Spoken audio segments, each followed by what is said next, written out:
আগুন দামে হেঁসেল এবং হাত পুড়ছে। 7ই মার্চ থেকে সিলিন্ডার পিছু রান্নার গ্যাসে বাড়তি 60 টাকা দিতে হচ্ছে। ছিল 879, হয়েছে 939 টাকা। বাণিজ্যিক গ্যাসও প্রায় 2000 টাকা ছুঁই হয়ে গিয়েছে। হেঁসেলের আগুন রাস্তায় ছড়িয়ে পড়ল। রাস্তায় সিলিন্ডার রেখে পাশে কাঠ কয়লায় উনুন জেলে প্রতিবাদ চলল। আন্তর্জাতিক নারী দিবস, আর সেই দিনে আজকে মহিলারা রাস্তায় দেখছেন উনুন জ্বালিয়ে, আমরা কাঠ কয়লা দিয়ে উনুন জ্বালিয়ে, ঘুঁটে দিয়ে উনুন জ্বালিয়ে আমরা আজকে প্রতিবাদ জানাচ্ছি। মোদি বাবু আমাদের পিছিয়ে নিয়ে যাওয়ার ব্যবস্থা করছেন গ্যাসের দাম বাড়িয়ে। আমাদের নারীদের ওপর এই অত্যাচার শুরু করেছে কেন্দ্রীয় সরকার। আমার এটাকে অত্যাচার বলেই মনে হচ্ছে। 1 লাখে প্রচুর বাড়িয়ে দিচ্ছে, তারপরে উনি নাম কেনার জন্য সামান্য কিছু টাকা কমিয়ে দিচ্ছে। এই তো আমরা গ্যাসের দাম কমিয়ে দিয়েছি, আমরা পেট্রোলের দাম কমিয়ে দিয়েছি। এটা হচ্ছে ওদের চালাকি বুদ্ধি, আর কিছু।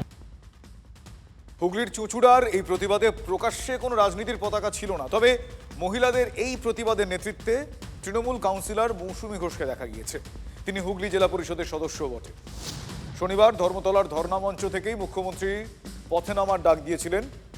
মমতা বন্দ্যোপাধ্যায়ের ঘোষণা মতোই ধর্ণা মঞ্চে আজ সাদা কালো রং দেখা গিয়েছে। তিনি শুধু সাদা চেনা শাড়িতে, চারপাশে শুধু কালো দেখতে পাওয়া গিয়েছে। চন্দ্রিমা, শশী পাঁজারা হাতা খুন্তি হাতে প্রতিবাদ মিছিল করলেন সুবোধ মল্লিক স্কোয়ারে।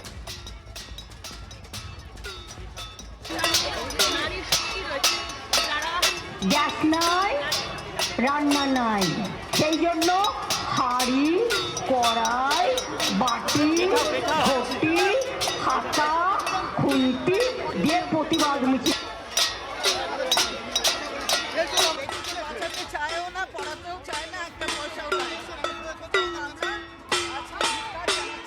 মিছিল করে মেয়েরা যখন এখানে আসবেন, গ্যাসের ওভেনও পারলে কেউ নিয়ে আসবেন। করুক, সিলিন্ডার মাথায় নিয়ে করুক, খালি সিলিন্ডার। কাঠ কখন আবার ফিলামেন্ট কেটে যাবে কোনো ঠিক নেই। এরা গ্যাসের দাম হট করে 60 টাকা বাড়িয়ে দিয়েছে। তারপরে আবার আগে 21 দিন, তারপর 25 দিন পরে সেকেন্ড সিলিন্ডার পাবে। যদি কালকে গ্যাস ফুরিয়ে যেত আমি কি করব? ওই জন্য আজকে খালি থালা, বাটি, কড়াই যে যেরকম পেরেছে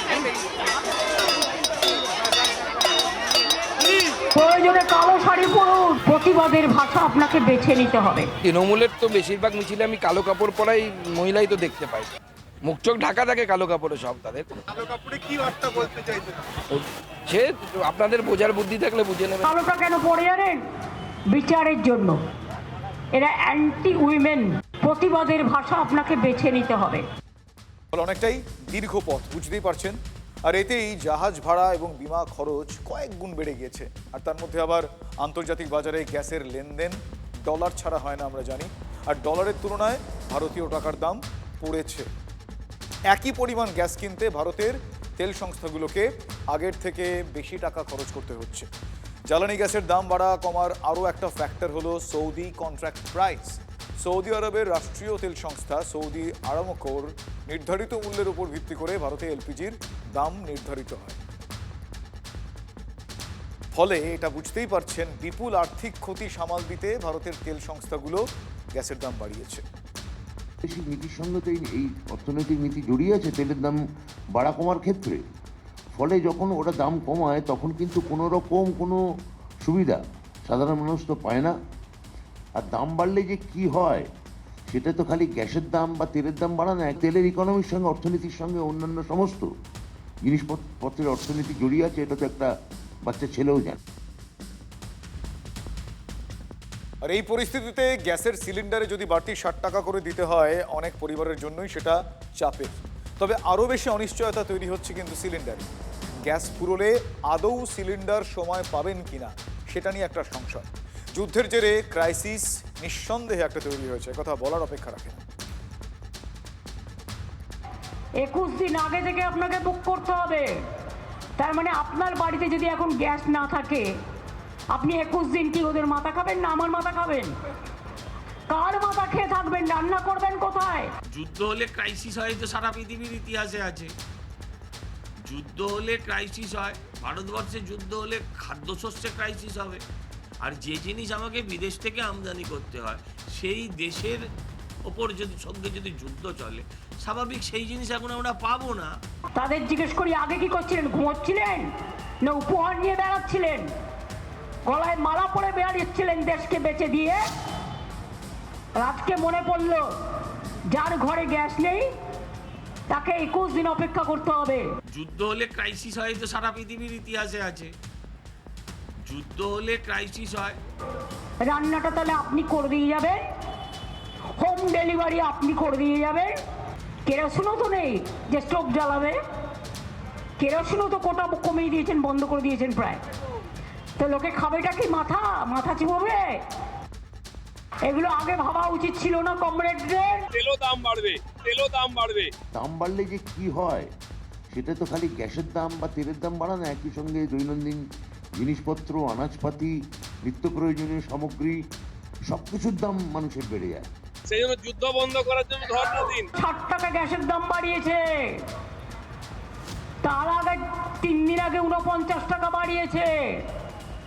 বড় সিলিন্ডারের দাম 2100 টাকা হয়ে গেছে, আর ছোট সিলিন্ডার তাও আবার 1000 টাকা হয়ে গেছে, যেটাতে কিছু নাই বললে চলে, হাপও নাই। তিনি সিলিন্ডার পিছু বহু টাকা নেন, হ্যাঁ, প্রায় শতাধিকের কাছাকাছি টাকা বোধহয় তার অ্যাকাউন্টে যায়। আমার ফিগারটা একটু ভুল হতে পারে। আমি বলবো সেটা আপাতত বন্ধ করে দিন নেওয়া। যেটা শেষ হিসেবে আপনি নেন সেটা আপাতত নেওয়া বন্ধ করে দিন। আপনাকে ভাতা দিতে হতো না যদি পেট্রোলে 10 টাকা কম নিতেন। সজল ঘোষ হয়তো জানেন না, বর্তমানে রাজ্য সরকার রান্নার গ্যাস সিলিন্ডারের উপর আলাদা করে কোনো সেস নেয় না। রান্নার সিলিন্ডারে কোনো ভ্যাট বা অতিরিক্ত সেস ধার্য করার ক্ষমতা এখন রাজ্যগুলোর হাতে নেই। তবে গ্যাস সিলিন্ডার পিছু জিএসটির 2.5% রাজ্য পায়, বাকি 2.5% কেন্দ্র। এখানকার দামে জিএসটি বাবদ প্রতি সিলিন্ডারে কেন্দ্র ও রাজ্য 23 টাকা 47 পয়সা করে পাবে। পথে নেমে আন্দোলন করার আগে রাজ্য তো এই জিএসটির প্রায় 23.5 টাকা ছাড় দিতে পারত, তাহলে তো নাভিশ্বাস খানিকটা হলেও কমতো। হাতাখুন্তি নিয়ে রোড শো করে গ্যাসের দাম তো আদৌ কমবে না। গ্যাস সিলিন্ডারের দাম কমানোর আরও কিছু উপায়ও রাজ্যের হাতে রয়েছে। কি কি উপায় বলবো। মমতা বন্দ্যোপাধ্যায় সরাসরি আর্থিক ভর্তুকি দিতে পারেন। অন্ধ্রপ্রদেশ, উত্তরপ্রদেশ, রাজস্থান, উত্তরাখণ্ড, গোয়া, মহারাষ্ট্র কোনো না কোনো উপায়ে তারা ভর্তুকি তো দিচ্ছে। রাজস্থান সিলিন্ডারের দাম 450 টাকায় বেঁধে দিয়েছে।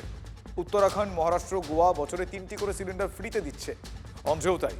এজন্য চন্দ্রবাবু নাইডুর সরকারও বাজেটে 2601 কোটি বরাদ্দ রেখেছে গ্যাসের জন্য। যোগী আদিত্যনাথ দিচ্ছেন বছরে 2টো ফ্রি সিলিন্ডার। মমতা বন্দ্যোপাধ্যায় কেন এমন ভর্তুকির কথা ভাবছেন না? তিনি তো ভান্ডারে ভরিয়ে দিচ্ছেন, চাইলে 60 টাকা কেন 100 টাকার ভর্তুকিও রাজ্য সরকার দিতে পারে। বিরোধীরা চাইছেন তিনি রাজনীতি না করে গ্যাসে ভর্তুকির কথা ভাবুন এবার। গ্যাসের দাম যেটা বাড়ছে, রাজ্য যেন চেষ্টা করেছে গ্যাসের দামটা ক্ষতিপূরণ দেয় সাবসিডির মাধ্যমে, অনুদানের মাধ্যমে। আপনি সর্বত্র অনুদান দিচ্ছেন, তা গ্যাসের ক্ষেত্রে অনুদান দেন।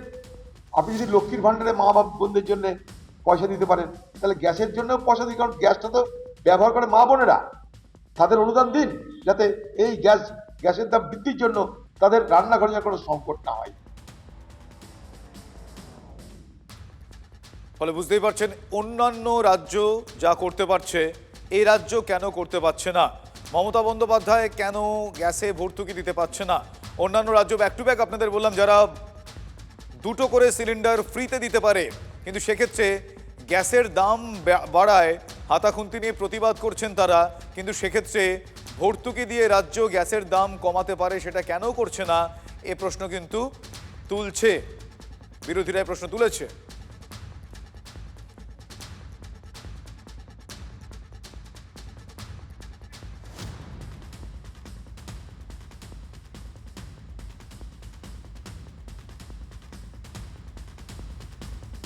ভোটের উত্তাপও বাংলার হেঁসেলে এক প্রকার ঢুকে পড়েছে। নির্বাচন কমিশনের ফুল বেঞ্চ আজ রাতের মধ্যেই চলে আসছে। মুখ্য নির্বাচন কমিশনার জ্ঞানেশ কুমার আসছেন। কলকাতায় পা রেখে মুখ্যমন্ত্রীর পাড়ায় যাবেন জ্ঞানেশ কুমার, এমনটা জানা যাচ্ছে। পুজো দেবেন তিনি কালীঘাট মন্দিরে।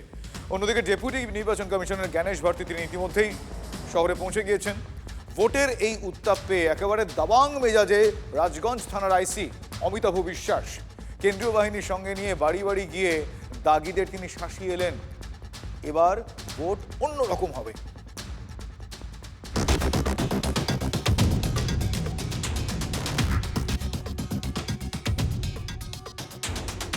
গতবার প্রবলেম ছিল, এবার কিন্তু ইলেকশন অন্যরকম হবে, ঠিক আছে? ঠিক আছে, কাউকে কোনোভাবে ভয় দেখানোর চেষ্টা করবেন না। ঠিক আছে। যদি করেন তাহলে আপনার এগেনস্টে কিন্তু কঠিন ব্যবস্থা নেওয়া হবে। আগের বছরের অভিযোগগুলো দেখে আপনার কাছে আসা হয়েছে।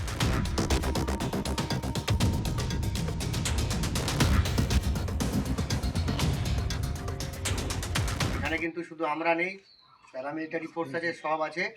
সুতরাং এমন কোনো কাজ করবেন না যেখানে ভোটের কোনো রকম অসুবিধা হয় বা কোনো ভোটারের অসুবিধা হয়।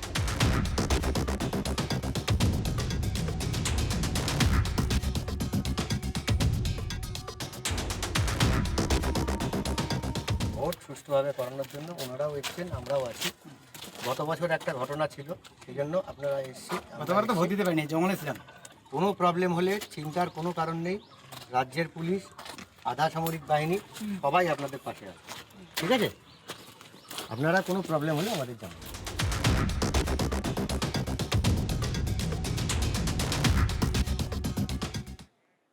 একটু পরে রাজ্য নির্বাচন কমিশনের ফুল বেঞ্চ ইতিমধ্যে কলকাতায় পৌঁছে গিয়েছেন ডেপুটি নির্বাচন কমিশনার জ্ঞানেশ ভারতী। আর কিছুক্ষণ পরেই শহরে পা রাখবেন মুখ্য নির্বাচন কমিশনার জ্ঞানেশ কুমার। আগামীকাল মমতা বন্দ্যোপাধ্যায়ের পাড়া মানে কালীঘাটে পুজো দেবেন জ্ঞানেশ। তারপরেই রাজনৈতিক দলগুলোর সঙ্গে বৈঠক রয়েছেন। এই মুহূর্তে কি পরিস্থিতি আমি জানবো, আমার সহকর্মী সুশোভন আমার সঙ্গে রয়েছেন। সুশোভন, কখন আসবেন তারা, কি শিডিউল এখনো পর্যন্ত?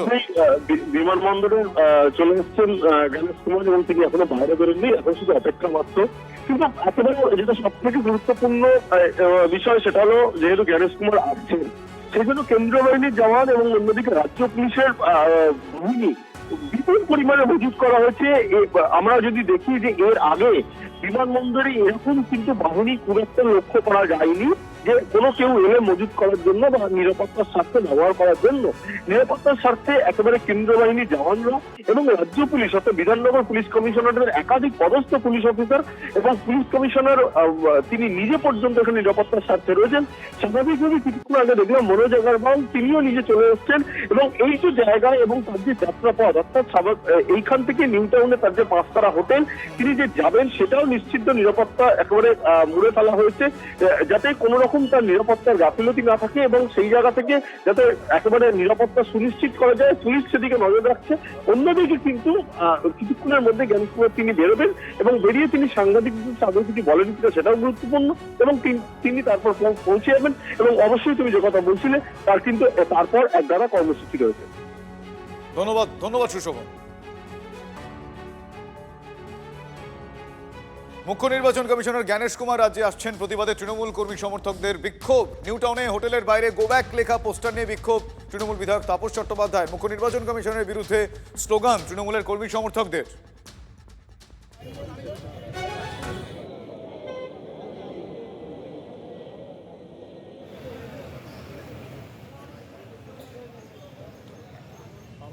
মার্ডার অফ ডেমোক্রেসি, তিনি মারা গেছেন এবং মানে তিনি গণতন্ত্রকে হত্যা করেছেন। পশ্চিমবঙ্গের বাঙালিদের নাম বাদ দিয়েছেন, তাকে আমরা গো ব্যাক বলবো, তার জন্য আমরা লড়াই করবো, এই বাংলা লড়াই করবে।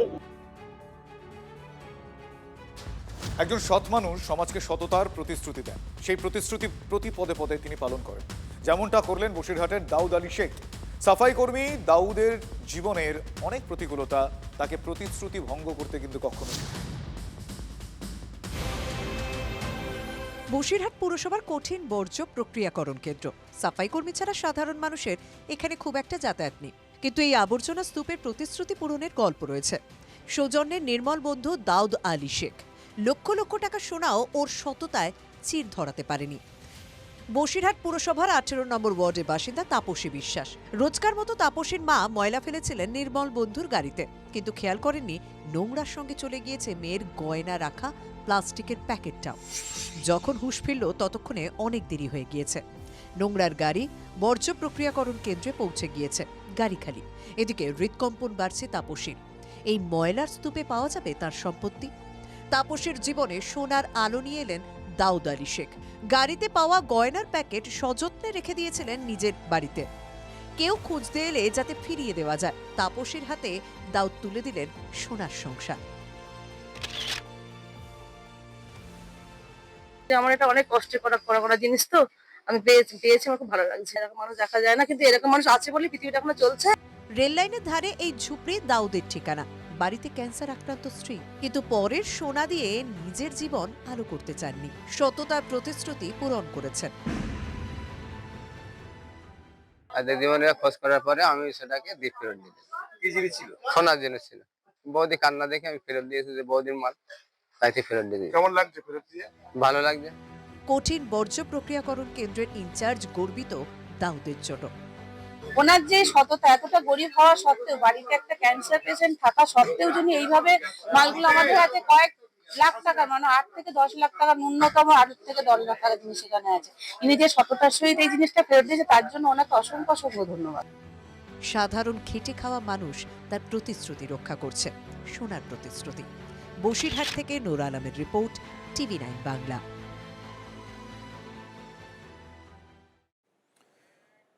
রাজ্যে চলে এলো নির্বাচন কমিশনের ফুল বেঞ্চ। কাল সকালে কালীঘাট মন্দিরে যাবেন মুখ্য নির্বাচন কমিশনার জ্ঞানেশ কুমার। সকাল 10টা থেকে বৈঠক। জেলায় জেলায় হাজির কেন্দ্রীয় বাহিনী। জলপাইগুড়িতে দেখা গেল জওয়ানদের নিয়ে চেনা অভিযুক্তদের সতর্ক করছেন রাজগঞ্জ থানার আইসি। ভোট আসছে, কিন্তু সময়ে হবে কি? ভোট পেছনোর আশঙ্কায় জল ঢেলে দিলেন রাজ্যের মুখ্য নির্বাচনী আধিকারিক মনোজ আগরওয়াল।